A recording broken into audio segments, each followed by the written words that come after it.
Direct గా వినగలుగుతున్నామంటే ఇది ఈ రోజు మనకున్న అదృష్టం. So I request our chief guest doctor CL Venkatrao garu to say few words. Thank you.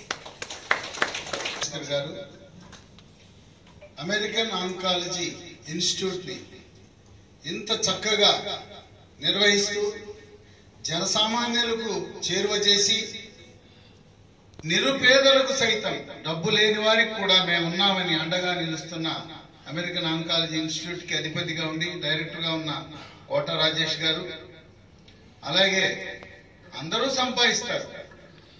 పుట్టినప్పుడు మనం ఏం తీసుకురాలా, వట్టి బట్టలతో వచ్చాం, పోయేటప్పుడు కూడా వట్టి బట్టలతో వెళ్తాం. అది గ్రహించిన పారిశ్రామికవేత్త నా వంతు సహాయం అంటూ ఎవరు వచ్చినా ఏది అడిగినా ఏది కాదనకుండా సహాయం చేస్తూ ముఖ్యంగా క్యాన్సర్ సంబంధించిన వారికి ఎంతో సహాయ సహకారాలు గత 2-3 దశాబ్దాలుగా తనదైన సేవను అందిస్తున్న అన్నే శివనాగేశ్వరరావు గారు, అలాగే రైల్వేలో ఆ శాఖలో నిరంతరం బిజీగా ఉంటూ కూడా సేవ చేయాలంటే సమయం అనేది కాదు. Where there is will there is a way. మనసు ఉంటే మార్గాలు ఉంటాయి. అలా శ్రీనివాస్ గారు జై భారత్ చారిటబుల్ ట్రస్ట్ పెట్టి ఈరోజు మనందరికీ ఇక్కడ వచ్చిన ఆహ్వానితులకు ఈ పండ్లు ఇస్తున్నందుకు హృదయపూర్వకంగా అభినందిస్తూ, అలాగే మరొక సంస్థ నోబెల్ ఫౌండేషన్, ఇలా ఒకరే కాదు అందరూ కలిసికట్టుగా చేయడం ద్వారా సమిష్టి కృషి ఎప్పుడు ఫలిస్తుంది. అలాగే ఇక్కడ ప్రముఖ radiation oncologist current teacher doctor Kanthi garu, అలాగే ప్రముఖ సర్జన్ డాక్టర్ విజయ్ గారు, ఆయుర్వేద రంగంలో నిష్ణాతులైన డాక్టర్ పద్మజ, అనేక మంది ప్రముఖులు ఈ యొక్క సమావేశానికి చేయడం జరిగింది. మీ అందరికీ కూడా హృదయపూర్వకంగా నమస్సుమాంజలు తెలియజేస్తూ, ఈరోజు ఈ పండ్లు అందుకోవడానికి వచ్చిన వాళ్ళు క్యాన్సర్ రోగులు కాదు, మీరు క్యాన్సర్ సైనికులు, మీరు క్యాన్సర్ విజేతలు, మీరు రోగులు కానే కాదు. ఆనాడు మనం యుద్ధాలు చేశాం, పాకిస్తాన్ మీద యుద్ధం చేశాం, గెలిచాం. అలాగే కోవిడ్ మీద యుద్ధం చేశాం. మన యుద్ధానికి కమాండర్ ఎవరంటే ప్రధానమంత్రి మోదీ. ఆయన ఆధ్వర్యంలో కోవిడ్ మీద పోరాటం చేశాం, మన ఆయుధాలను ఉపయోగించాం, మందులు వాడాం, వ్యాక్సిన్లు వాడాం, జయించాం. మీరెవరు కూడా రోగులు కాదు, సాధారణ పౌరులు. మీరు విజేతలు, యుద్ధంలో గెలిచారు. అటువంటి ఈ రోజున ఎవరు కూడా అధైర్యపడవలసిన అవసరం లేదు. నేనెందుకు సైనికులు అంటున్నానో, మనం బయట ఎంత ధైర్యంగా ఉంటామో మీ యొక్క రక్తంలో తెల్ల కణాలు ఉన్నాయి. ఆ తెల్ల కణాలనే సైనికులు. మీరు ధైర్యంగా ఉంటే మీ లోపల నుండి మిగిలిపోయిన అడుగు పొడుగు మిగిలిపోయి ఉంటాయి క్యాన్సర్ కణాలు, వాటి మీద యుద్ధం చేస్తాయి, ఎక్కువ కాలం జీవిస్తారు. కనుక మనలో రోగ నిరోధక శక్తి అంటే రక్తంలో తెల్ల రక్త కణాలు. అవి ఉత్సాహంగా, ఉల్లాసంగా, ఆనందంగా ఈ సంగతి తెలుస్తానే అని చెప్పి క్యాన్సర్ కణం మీద దాడి చేసి యుద్ధం చేసి వాటి చంపేస్తారు. చంపగలిగిన శక్తి ఉంది. నువ్వు ఎప్పుడు దిగాలుగా అమ్మో అయ్యో అనుకున్నావు అనుకో, ఆ తెల్ల కణాలు పడుకుని ఉంటాయి. ఏం పర్వాలేదు, నాకేమైంది, చికిత్స చేయించుకున్నాను. ఈరోజు అమెరికన్ ఆంకాలజీ ఇన్స్టిట్యూట్ తిరుగులేదు. కొంతమంది తెలవని వాళ్ళు, అమాయకులు, పరిజ్ఞానం లేక నేను హైదరాబాద్ వెళ్తున్నా అంటాను. నేను హైదరాబాద్ నుంచే వచ్చాను. హైదరాబాద్ లో చూశాను ప్రతి హాస్పిటల్. ఈ ఆంధ్రప్రదేశ్, తెలంగాణ కాదు, దేశంలోని అన్ని క్యాన్సర్ హాస్పిటల్ సందర్శించాను. చివరికి బొంబాయిలో టాటా క్యాన్సర్ హాస్పిటల్ కూడా చూశాను. ఇంకా ప్రపంచంలో 2 అతిపెద్ద క్యాన్సర్ హాస్పిటల్స్ ఉన్నాయి అమెరికాలో. ఒకటి న్యూయార్క్ లో ఉంది, స్లోన్ కెప్లింగ్ మెమోరియల్ హాస్పిటల్ అంటారు. ఇంకోటి హ్యూస్టన్ లో ఉంది, ఆండర్సన్ హాస్పిటల్ అన్నారు. ఆ రెండింటిని చూడటం జరిగింది. అక్కడ జరిగే చికిత్సలు అమెరికాలో అత్యున్నత ప్రమాణాలతో ప్రపంచ దేశాలను శాసిస్తున్న 2 హాస్పిటల్తో సమానంగా ఇక్కడ అమెరికన్ ఆంకాలజీ ఇన్స్టిట్యూట్ విజయవాడలో సేవలు అందిస్తున్నారు. ఏమీ లేదు.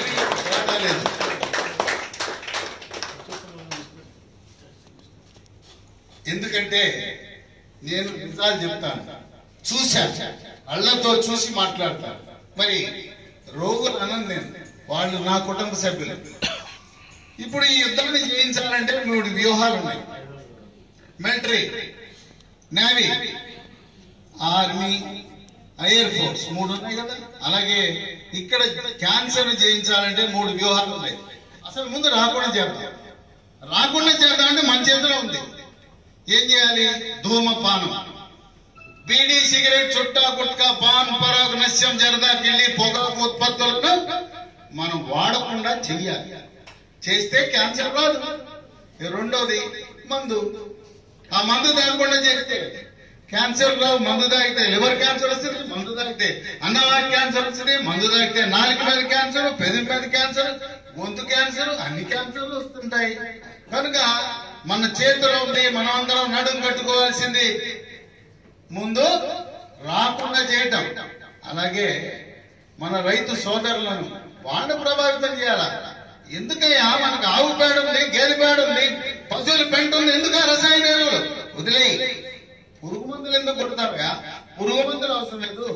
ఆవు మూత్రం చల్లు, లేదా వేపాకు నుంచి తీసుకొచ్చి చల్లు. వాటితో ఈ పురుగుల మీద చీడపేడ మీద యుద్ధం చేస్తే కానీ ఎందుకు రసాయన పురుగు మందులు అని చెప్పి రసాయన ఎరువులు, పురుగు మందుల వినియోగం వల్ల క్యాన్సర్లు పెరిగిపోతా ఉన్నాయి. ఇది నివారణ అనేది ముఖ్యం. నివారణ చేయటం అనే దాంట్లో మనం అందరం కూడా భాగస్వాములు కావాలి. ఇది రెండో వ్యూహం. తొలి దశలో గుర్తించాలి. తొలి దశలో గుర్తించాలంటే ఇక్కడ మనకు అడ్డం వచ్చి కూర్చుందోటి. ఎందుకంటే నిప్పు ఉండదు. నిప్పు ఉందనుకో క్యాన్సర్ అందరూ మొదటి దశలో వచ్చేస్తారు. ఇదేంటి దిక్కుమాలినది. 4వ దశ వచ్చేదాకా నొప్పి అనేదే ఉండదు. నొప్పి తెలవదు కనుక వదిలేస్తుంటారు. నోట్లో ఉంటుంది పుండు, సంవత్సరం 2 సంవత్సరాలు 3 సంవత్సరాలు ఏదో పుండు లేదు వదిలేస్తారు. అదే నొప్పి ఉందనుకో అపో నొప్పిని ఎగురుకుంటే వెళ్తారు.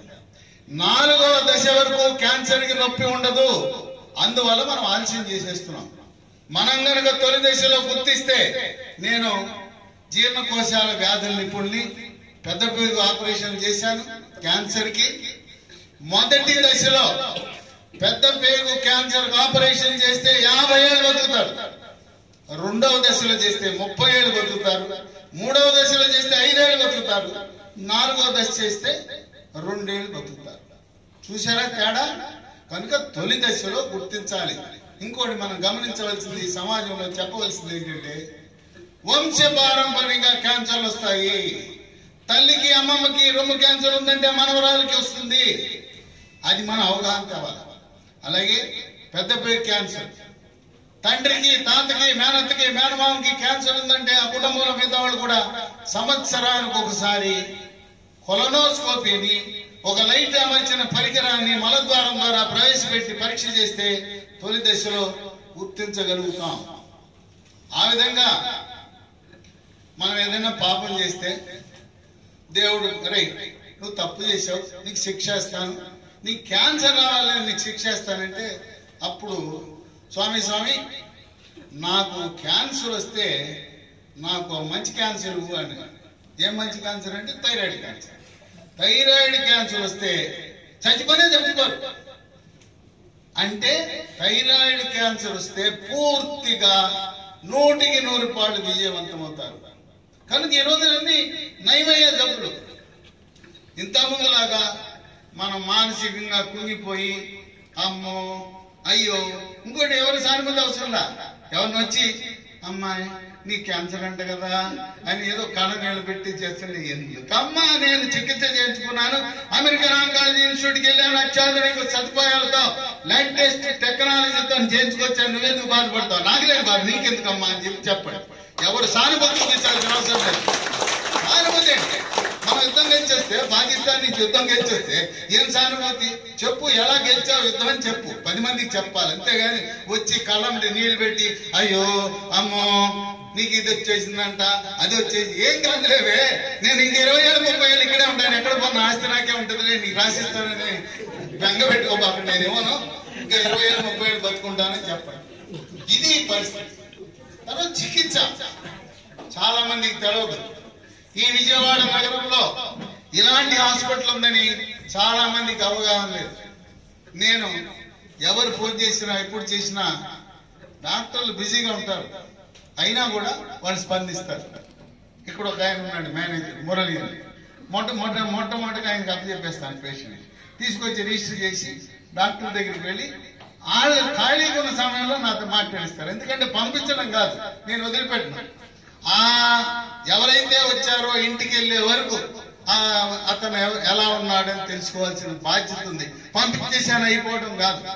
ఎప్పుడైనా లేదు డబ్బులు ఉండవు, వాళ్ళని అడిగితే అయ్యా ఈ రోగి డబ్బులు లేవు, ఈ టెస్ట్ చేయించుకోలేరు, 50% కడతారు, అసలు ఏమీ లేదన్నా కూడా చేస్తున్నారు. అదే మీరు చూసారా?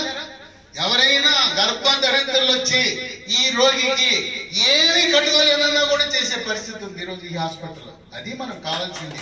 మానవతా మూర్తులై, సేవామూర్తులై వేదిక మీద ఉన్నవాళ్ళు డాక్టర్లందరూ కాదు, వాళ్ళు డాక్టర్లు కాదు, మన ముందు కనిపించే దేవుడు.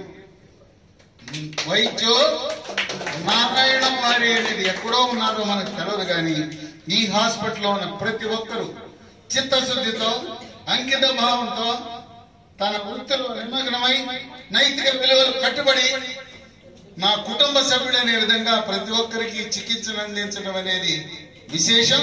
కనుక ఇటువంటి అన్ని సదుపాయాలు కలిగిన అమెరికాలో పోటీగా ఉన్న హాస్పిటల్ ఎక్కడుంటే మనం హైదరాబాద్ ఇంకో నగరం ఎక్కడికి వెళ్ళవలసిన అవసరం లేదని మోరు మన సైనికులు మీరు ఉన్నారు కదా, సైనికుల ద్వారా గ్రామాలకి, అమాయకులకి, నిరక్షరాస్యులకి వేలు ముద్ర వేసే వారికి కూడా సమాచారం అందవలసిన అవసరం ఎంతైనా ఉంది. అలాగే మీడియా మిత్రులు ఇవన్నీ కూడా మనకి పత్రికల ద్వారా, మరి న్యూస్ ద్వారా, అలాగే యూట్యూబ్ ఛానల్ ద్వారా అవగాహన కల్పించి ఇటువంటి అన్ని సదుపాయాలు కలిగిన అమెరికన్ ఆంకాలజీ హాస్పిటల్ సేవాభావంతో సేవను అందిస్తుంది. మీరు ఎక్కడికి వెళ్ళవలసిన అవసరం లేదు. A to Z. ఒక ఆమె చెప్పింది, పాప నాకు రక్తం క్యాన్సర్, బ్లడ్ క్యాన్సర్ అని చెప్పింది. బ్లడ్ క్యాన్సర్ అంటే ఇంకెక్కడ లేదనుకుంటున్నారు. ఇక్కడ మూలుగు మార్పిడి చికిత్స కూడా అమెరికన్ ఆంకాలజీలోనే ఉన్నదనే సంగతి చాలా మందికి తెలుసుకోవాలి, చెప్పాలి. అక్కడ పోదాం, ఇక్కడ పోదాం, ఎక్కడ పోవాల్సిన అవసరం లేదు. తర్వాత పలు చికిత్సలు మన ఎన్టీఆర్ వైద్య సేవ ప్రభుత్వం ఇచ్చే తెల్ల రేషన్ కార్డు ఉన్న వాళ్ళందరికీ కూడా అందుబాటులో అనే విషయాన్ని మనం తెలియజేయవలసిన అవసరం ఉంది. ఇది ఈ సందర్భంగా ఈ అవకాశం తీసుకుని నాకు తెలిసిన వాళ్ళు ఎవరైనా, మా ఊరు వాళ్ళు, మా నియోజకవర్గం వాళ్ళు, నాకు తెలిసిన వాళ్ళు ఇంతవరకు వందల్లో కాదు కొన్ని వేల మందిని 2013వ సంవత్సరం నుంచి నేటి వరకు గత 11 సంవత్సరాలుగా నిరంతరం ఎవరైనా కూడా ఇక్కడ పంపించడం జరిగింది. అందరూ కూడా సుఖంగా, సంతోషంగా, ఆనందంగా ఇప్పటికీ చక్కని జీవన విధానంతో ముందుకు సాగటం అనేది విశేషం. ఈ సందర్భంగా ఆ పాప రోజు, మిలిండా రోజ్ మనకి ఎటువంటి సందేశం ఇచ్చింది? పాప కొవ్వొత్తి చీకటి నిండుకున్న అడవిలో వెలుగునిస్తుంది, కానీ ఆ కొవ్వొత్తి కరిగిపోతుంది, కరిగిపోయి పూర్తిగా నశించిపోతుంది. కానీ కొవ్వొత్తి అది ఉన్నంత కాలం వెలుగుతూ వెలుగుతూ మైనం కరుగుతూ చివరికి అంతమవుతుంది. ఆ విధంగా ఉన్న నెల రోజుల్లో 2 నెలల్లో నేనున్నాను మీకు అండగాని ఆ మిలిండా రోజుని స్ఫూర్తిగా తీసుకుని మనం అందరం కూడా మానసికంగా కుంగిపోవలసిన అవసరం లేదు. మనం అందరం కూడా క్యాన్సర్ విజేతలమని గుర్తించుకుని ముందుకు సాగవలసిన అవసరం ఉందని మీకు మనవి చేస్తూ మరొకసారి అమెరికన్ ఆంకాలజీ ఇన్స్టిట్యూట్ విజయవాడ బృందాన్ని హృదయపూర్వకంగా అభినందిస్తూ ఇలాంటి సేవలు భవిష్యత్తులో కూడా కొనసాగాలని, మరింత పేద ప్రజలకు చేరువ కావాలని ఆకాంక్షిస్తూ సెలవు తీసుకుంటున్నాను.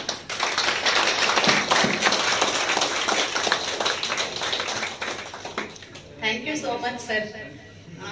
సార్ ఇచ్చిన ఇన్స్పిరేషన్స్ కి